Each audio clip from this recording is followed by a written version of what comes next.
morning, good afternoon, everyone, and thank you so much for tuning in to today's session. Our topic of discussion today is on the metaverse, the new reality, how to live, work, and build in the metaverse. My name is Gia Matthew, and I am the XR news writer for Inside.com. I write about the metaverse on a daily basis on a business newsletter. You can find more about me on inside.com/XR, and I'm also the CEO of FalconX and CryptoChicks Hatchery. And today we have a great group of experts joining our panel. First, we have Michael Potts, the owner of M2 Studio. It is an XR metaverse content agency. Jian Lim, co-founder and CEO of Being AI Limited. Bray Tucker, senior industry manager at Autodesk. And of course, Doug Jacobson, co-founder, Big Rock Creative. Thank you everyone for joining me today. And I'm very excited to start this panel. As you guys already know, the metaverse is the tech industry's biggest buzzword. Meta is investing around $10 billion into building the virtual world. And Bill Gates also announced just 2 months ago that in 2 years, we will be wearing VR headsets to collaborate with our team members. So we are diving deeper into this topic. And I wanted to kind of start the discussion with just a general topic on what do you believe the metaverse is? And do you believe that it is the evolution of the internet or more? And how will our society adapt into this digital reality? I will start with you, Michael Potts. Thank you. In my opinion, depending on who you ask, you might get a broad answer of what the metaverse is, and that we're here, we've already got it, and it's anything that's on the spatial experience on the web or on your phone. And then if you look at a really more true definition of what the metaverse is, we're nowhere near the metaverse because it's essentially this singular location where we're all going to go someday down the road. And we may never even get there. But I do think that, where we're headed is these experiences that are going to start feeling more and more like where the direction is going. And I think that the society will get there, but there's going to be early adopters. There's already early adopters. And there'll be people who are going to plant their flags and say, this is where we're going to put our world and our time and our energy, and we're going to build a functioning economy here. And then I think this, as time goes by, people will come along and they'll start to say, hey, I want to be a part of this too. And we'll see a lot of different sort of multiverses or miniature metaverses. And I think over time we'll see consolidation. Absolutely, and I could not agree more. Even the VR headsets just last year in December is the #1 selling Christmas gift item. So I do believe that slowly people are going to be adapting to this virtual reality. How about you, Jian? How do you feel that the metaverse and where it's going? Yeah, I think the metaverse is both an evolution as well as a revolution. So evolution, I think people are talking about, so Web 1 is basically an information retrieval system. So it's a one-way. And then 2 is, there's actually two-way because you have user-generated content. But, as they say, the user is the product. So the user has, in the beginning, more limited control of the data of, when the content is posted. But now I think there are more tools for them to control the data and also, the content sharing. But so Web3, which kind of overlaps with the metaverse, is, basically the user is the creator. And hopefully the user actually controls all the data and when they want to share the contents. And the user also hopefully could actually monetize the content that they share and their data eventually. So I guess, to me, that's the evolution. But the revolution, I think, is on the experience. So if I think about it, so Web 1, for example, you're reading about a tree. Web 2, you're actually maybe sharing your experience of going to the redwoods, seeing trees, taking photos and sharing it. And then Web 3, you could actually be the tree. So instead of just hugging the tree and sharing that experience, you could be the tree and actually hug yourself, I guess. So yeah, so I think that would be a big revolution of how people experience the internet. I love that definition and also the explanation. Yes, it's going to be more of a decentralized platform where users have more control over sharing their data.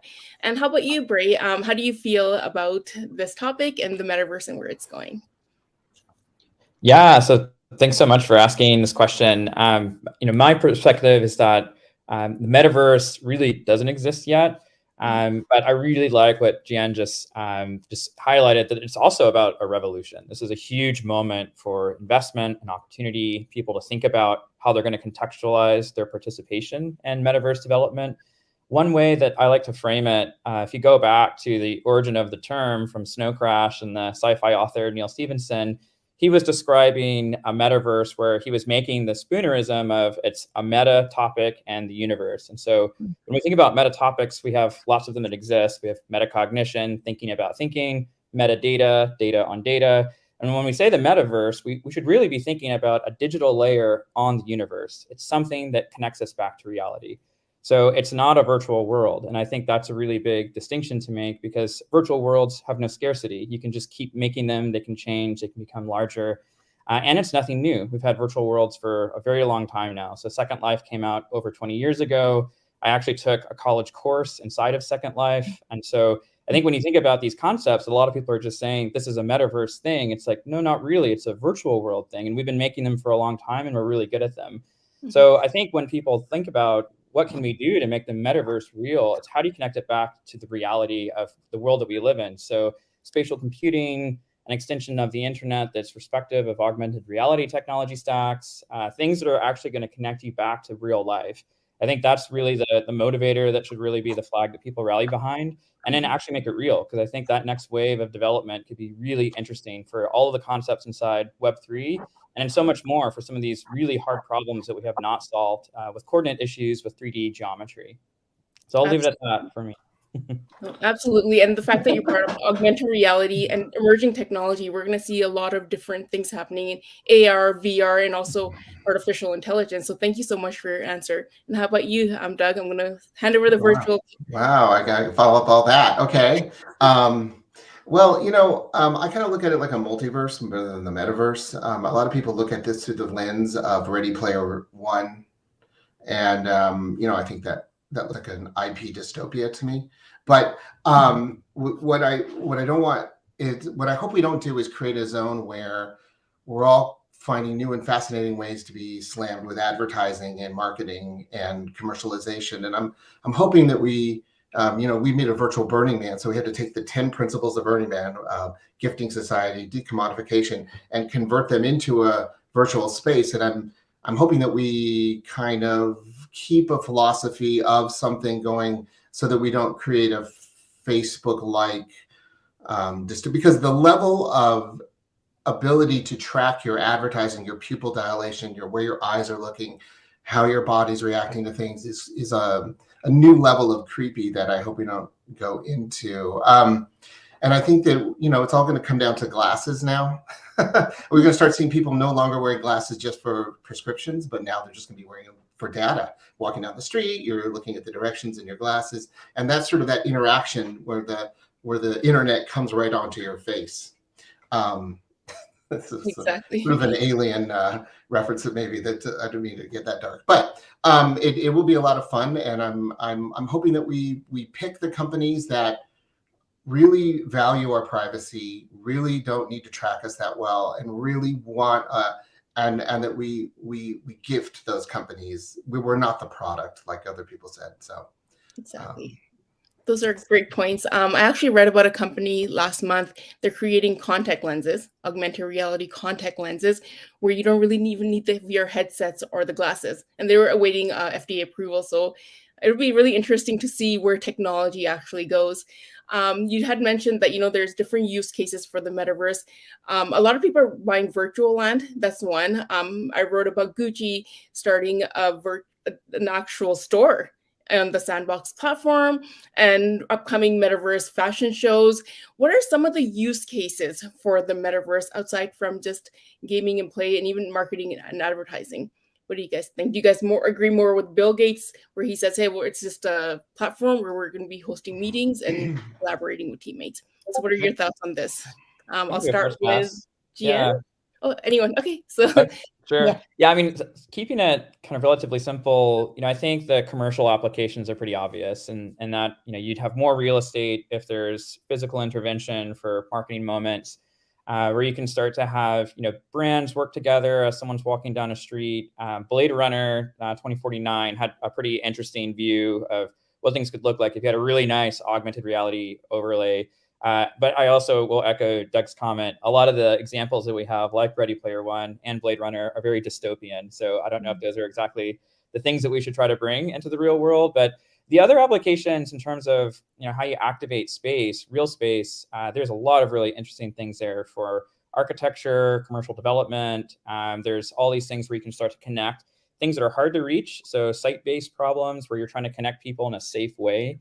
So I think those safety connections are like very, very interesting, but also really great for design because now you can iterate as things are changing in the real space, and you can bring that real world model into your digital model where you've got more control and you can iterate and simulate different designs.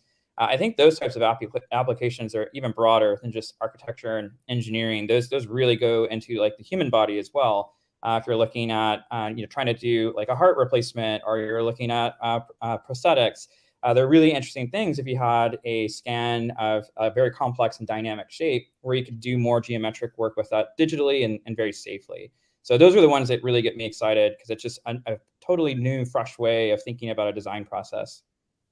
That's amazing. Yep. And of course, healthcare applications, as you mentioned as well, too. Oh yeah, that's a great thing. Education, right? Like for universities as well, too, start incorporating that. Any thoughts on this, Doug? We've been exploring this a lot, thinking about this, and maybe it's more like a virtual space conversation, but than a metaverse conversation. But we have found that museums in an immersive museum is super powerful in a virtual reality space, at least.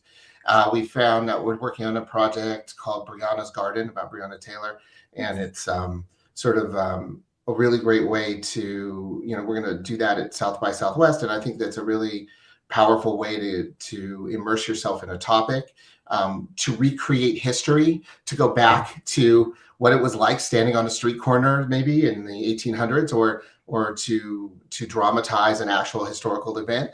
It also is a really powerful documentary medium. We found that, like, for example, we just did a film festival where it was a Burning Man Film Festival, but we was following these various art projects. And when you came out of the virtual movie theater, those art projects were standing there. So you're actually watching the movie on the set of the movie, kind of thing. And so we're really having a great time finding ways to, and how people respond to the more powerful, other than just the low-hanging fruit of, which we love, music concerts, live. We're seeing people do live stage plays in the virtual metaverse. So you're going to a Broadway show, but in VR, and they're actually live actors. So there's a lot of fun to explore here that sort of gets me the most excited, frankly.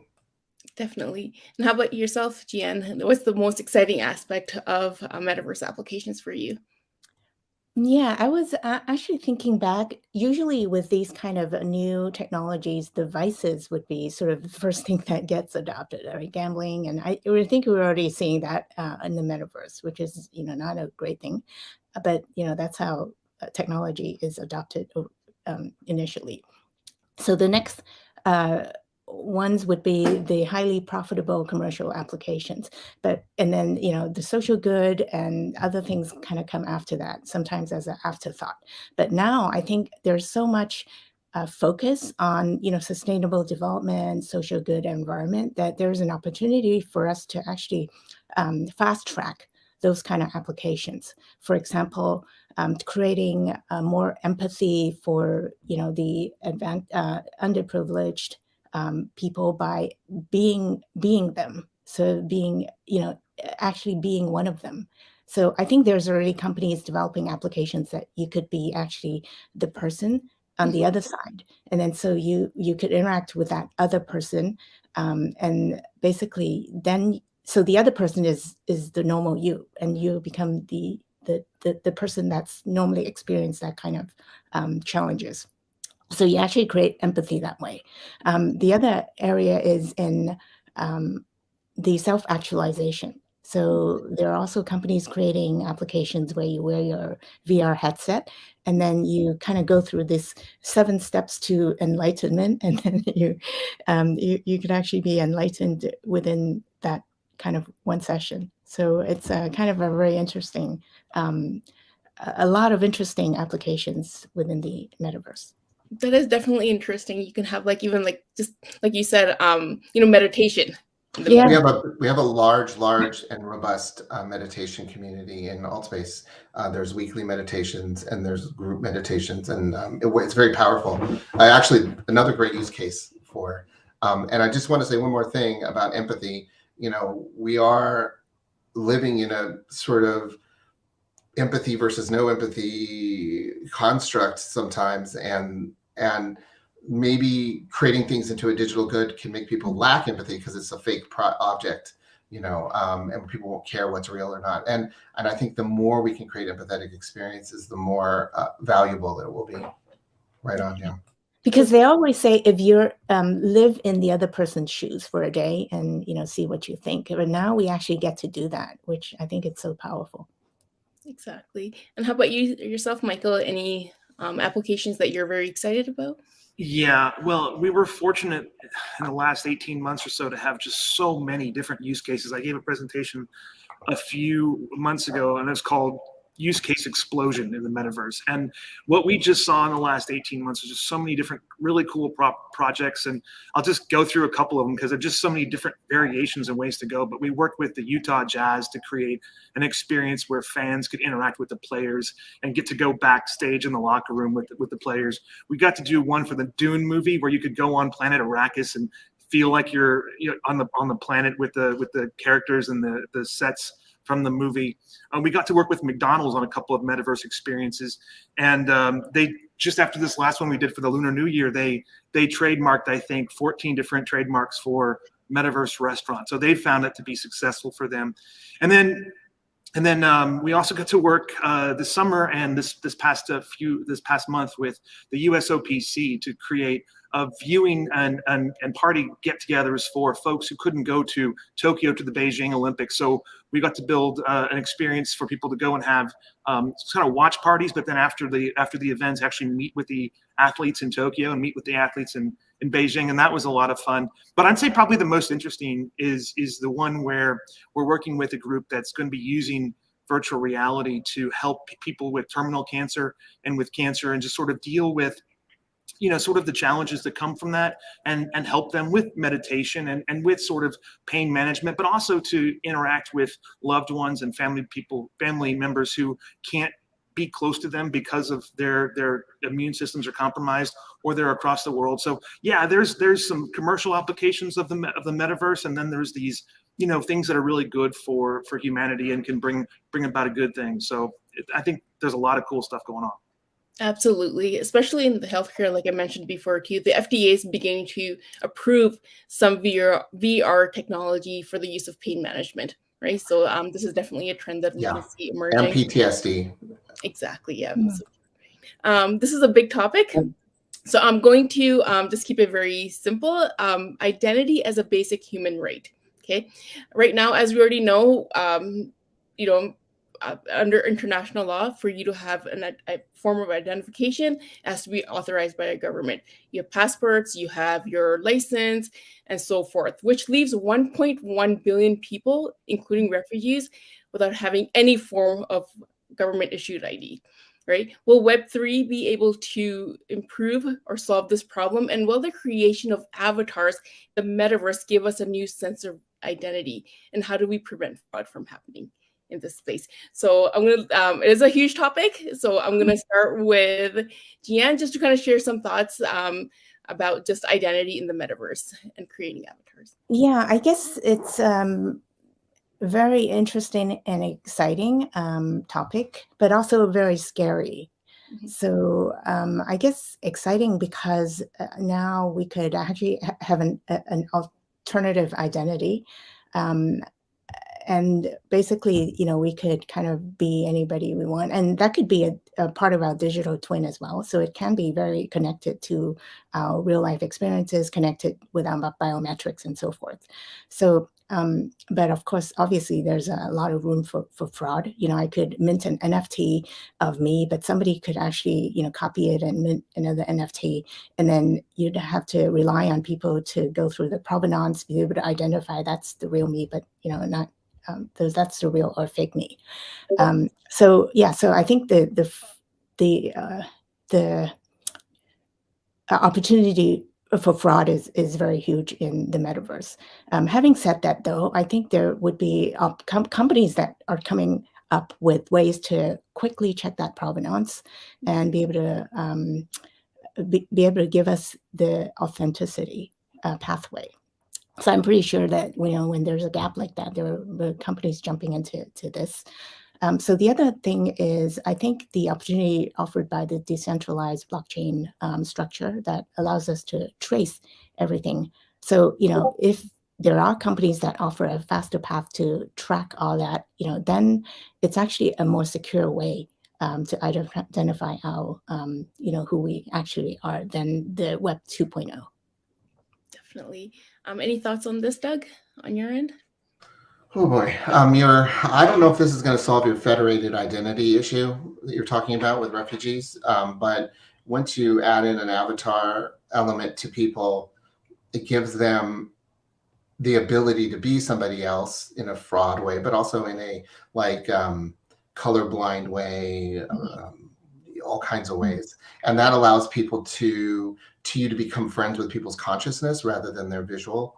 And I think there's something really great about that. I don't know.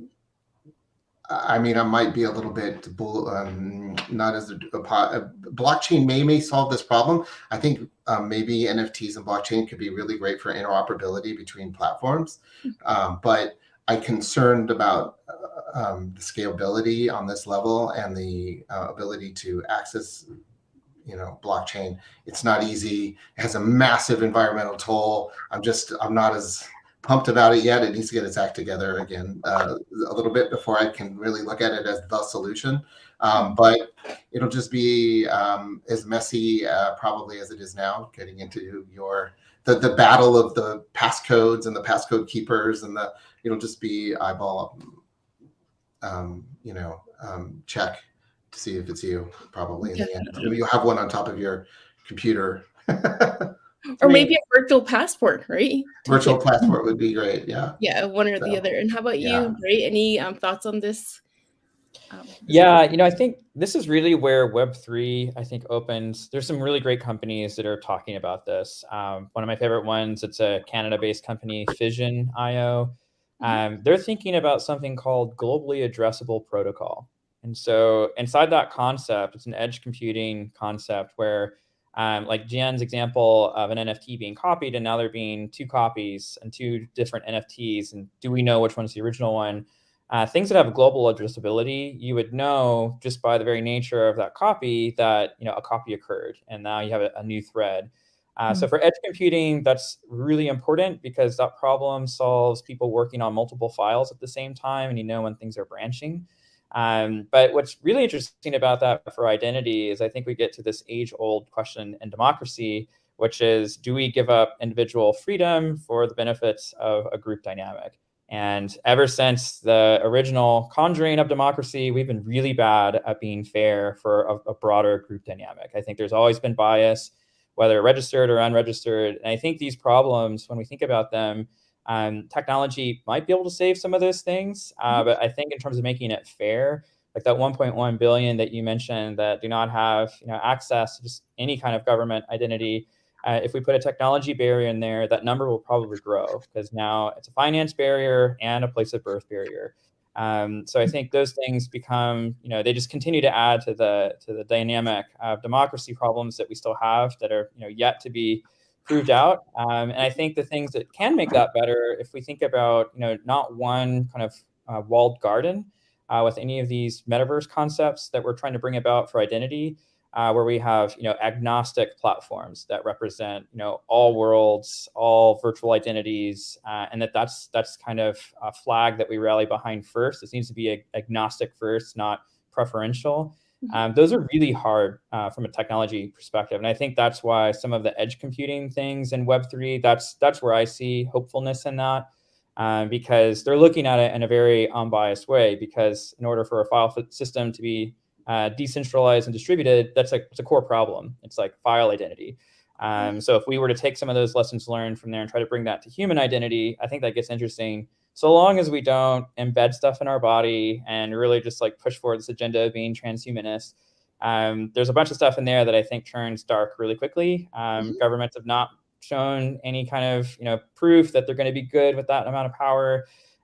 So having something that's done by the people for the people, that would definitely be a concept that we want to see in the tech as well. So yeah, I definitely this is a hot topic worthy of discussion. Everyone should be talking about it, learning about how these things work. That's definitely my standpoint right now. Exactly. And I think there's no right or wrong answer at this point. It's still something that we kind of have to wait until 10 years from now and see how it emerges. And how about yourself, Michael? Any thoughts on just digital identity in the metaverse? Yeah, I think everyone here spoke, and their points are all on point, exactly right. I will tell you a really quick little story that happened to me, kind of brought this home to me.